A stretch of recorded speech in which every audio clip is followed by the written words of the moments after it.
The greatest threat to you being able to live your rich life is something that you probably haven't really thought that much about. They say that the most dangerous things in life are usually the things that we don't pay attention to. And today we're going to talk about that when it comes to our finances, when it comes to our financial independence. Those of y'all who are financial geeks like myself, you probably jump to the conclusion of this guy's about to talk about inflation again. Nope, I'm not talking about that one today. Or you might say, well, maybe taxes, because we don't really think about decisions with taxes and all that stuff. We're not talking about taxes or inflation today. Today we're going to talk about something called opportunity costs. It is something that not a lot of us think nearly enough about when it comes to our decision making in life. So let's get this show started. All right? Whoosh.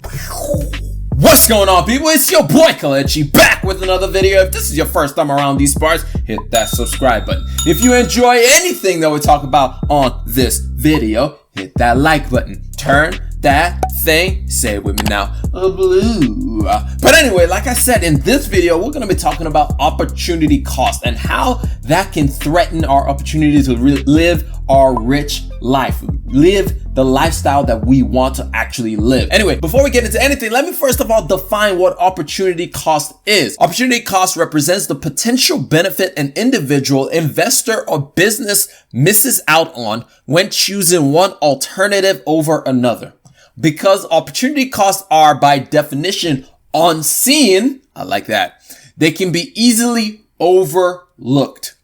Understanding the potential missed opportunities when a business or individual chooses one investment over another allows for better decision making. I want to highlight one key part of this.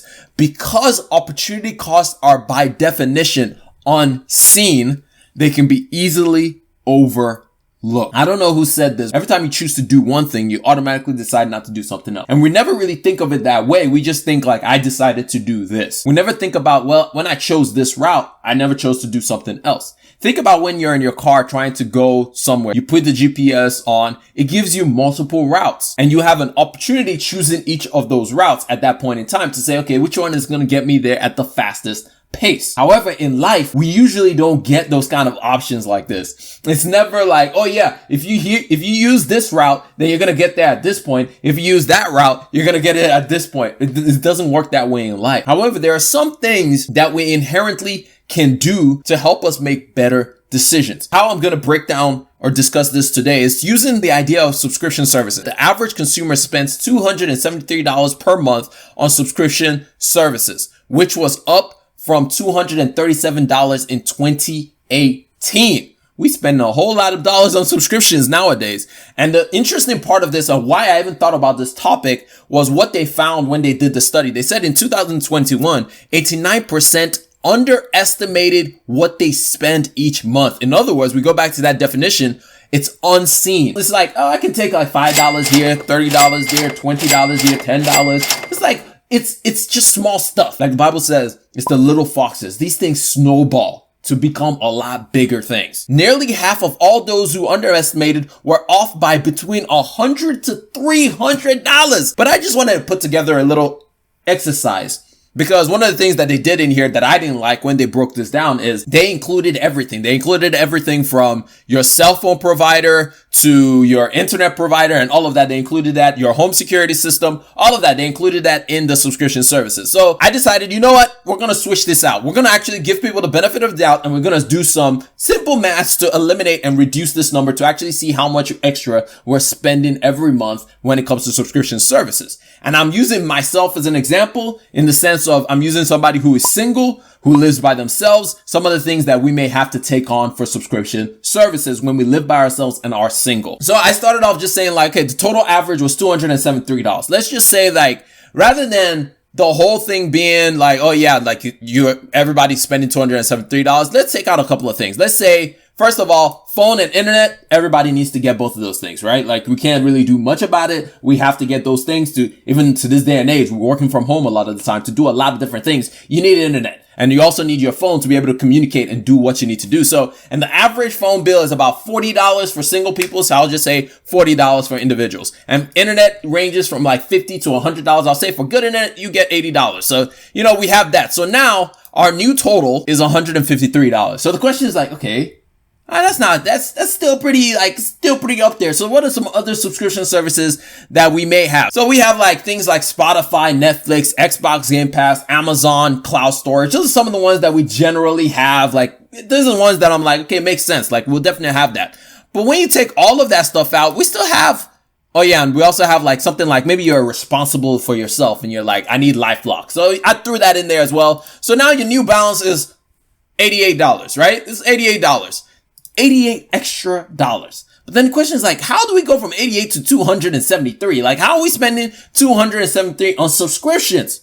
And then I started thinking about it. It was I started asking around, and what I figured out is most people don't have just one entertainment service. Most people don't just have Netflix. Most people have Netflix, then we have HBO Max, then we have Disney Plus, then we have Hulu, then we have Peacock. We have multiple of these streaming services. We have so many of these and we just keep on tacking them up. Yeah, I'm gonna try that. Oh, YouTube Plus. Yeah, I'm gonna try that. Oh, YouTube TV. Yeah. And we just keep on tacking on more and more of these entertainment services. And then that brings us to another point, because when we end up getting all of these subscription services, what we think to ourselves is, well, I gotta use this. I gotta make the best of these services that I'm signing up for. And guess what we do? The average American spends about 3 hours and 17 minutes watching TV. That is a lot of time that we spend watching television. What does that mean? That is a lot of opportunity cost that we're giving up every single day that we don't even pay attention to. We don't even notice it. We don't even know that it's happening, but it's happening in the background, that we could be using that time for something else. So I decided, let me do a quick experiment. What if, rather than us spending all of this money, extra money on subscription services, we took this $88 and we put it in our pocket and we said, I'm not going to order any other subscription. What you do is you get with your friends and you say, hey, you get HBO Max, I'm going to get Netflix, you get Disney Plus, and then we all share our passwords. But anyway, so you decide that's what we're going to do to save a little bit of money. But then on top of it, you say, now that I have this free time, because I can't just watch every single thing that's on TV all the time. You're I have this free time. I'm going to just do something. I don't know what it is. I'm going to do something. Maybe you start reffing soccer games or reffing sporting events because they always need help for those things. Maybe you start tutoring students because you just have a knack for that. Maybe you go babysitting. Maybe you drive for Uber or Lyft or DoorDash or any of these services because you have a little bit of extra time and you can get it done. And when you're doing that thing every single week, you make about $100 a week, which is not a crazy amount of money, but you make $100 a week, which means that every month you're bringing in an extra $400, which means that rather than you spending $273 every month for 12 months, which is going to cost you $3,200, now you are actually making, remember you have that $88 plus now the extra $400. You have $488, but then for an entire year, you're now saving $5,800. You go from losing $3,000, put in an extra $5,000 in your pocket. But then that's not even the end of it. Let's just say you keep on taking this and you're like, you know what? I'm going to take some of this money. I've heard Kelechi talk about investing and compound interest and all this fancy stuff all the time. So, I'm going to invest that money. So you take that extra you don't even use the whole $488. You don't invest the whole thing. You're like, I still want to enjoy my life. So 200 of that, I'm going to spend how I choose to spend. So it's cool. So you take the $288 and you say, I'm going to invest $288 extra every single month. And you're going to do this. You don't even do this for forever. You just do it for a brief period of time where you're like, I have all this free time. Before maybe you're single, before you meet that love of your life that you want to get married to and you're going to spend all your time with her. Maybe you do this for about 3 years. Let's just say you do this for 3 years. You get a 10% interest rate, 2% variance. Let's just calculate that. You see, it's okay, it only brings in about $11,000. And when you do the calculation of how much you actually saved, you see you saved, let's say, 288 times 12 times 3. You only saved about $10,000, which on the surface is that's not that much money. It's I'd rather do something else with it. It's not that much money, right? Okay. But then you take that $11,439 and you say, now that I'm married or whatever, I'm not doing DoorDash, I'm not doing all of this stuff anymore. You just leave the money to just keep compounding on your behalf for the next, we'll say you're not contributing any more money, but for the next 20 years, you just let that money compound on your behalf. Now you end up with $76,000. And if you have really good years in the market, it can be up to $110,000, which then it's okay, that's a little bit of money. That's a little bit of change that I just added to my net worth, and it's pretty good. And all you had to do was sacrifice 3 hours of time a day for a brief period of time. $10,000 continues to compound and continues to grow on your behalf because you just decided, you know what, I'm gonna just do this for a short period of time. Now think about if you don't even just make $100, but you do way more than that. You make more than $100 a week. Or the thing that starts out as a side thing that you just did because I have some free time becomes much bigger than you can ever intended for it. And so you're bringing in way more than you could even imagine. But the thing that I really want to hamper on a lot more is not on the money side. I use the money side because it's measurable. It's very easy to measure the dollars and cents. But I think the more important aspect of opportunity cost is in our lives, is in our each and every single day daily lives. Like I said before, it's the little foxes that spoil the vine. In other words, these are all compounding issues. When we decide to make a decision to change bigger events begin to happen. So just think about in our lives when we decide, you know what, I'm not going to just sit in front of a TV and watch a TV all the time. I'm going to spend this time trying to figure out who am I, trying to understand my own mindset, trying to understand how I think about situations, trying to understand why do I get frustrated about A, B, or C. And that gives us more insight about who we are. So that when we do meet that lovely person, we're able to actually add to their lives rather than take from their lives. What if we spent the time to be like, yo, what is it like to be in a healthy relationship? Spend the time learning about good, healthy relationships, reading books about it, watching videos about it, learning what it looks like to be in a good relationship.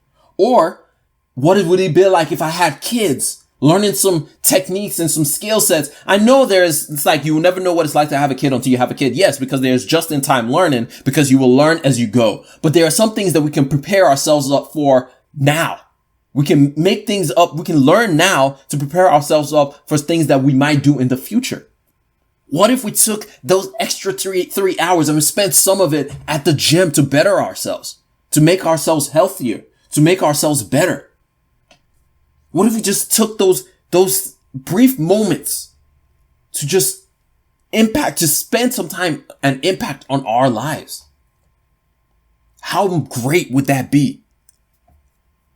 That's why I titled this, What is Costing Us to Live the Rich Life That We Want? Because at the end of the day, living a rich life is not about the money in our pockets. It's not about all of that stuff. It's about choosing to live the life that we want to live.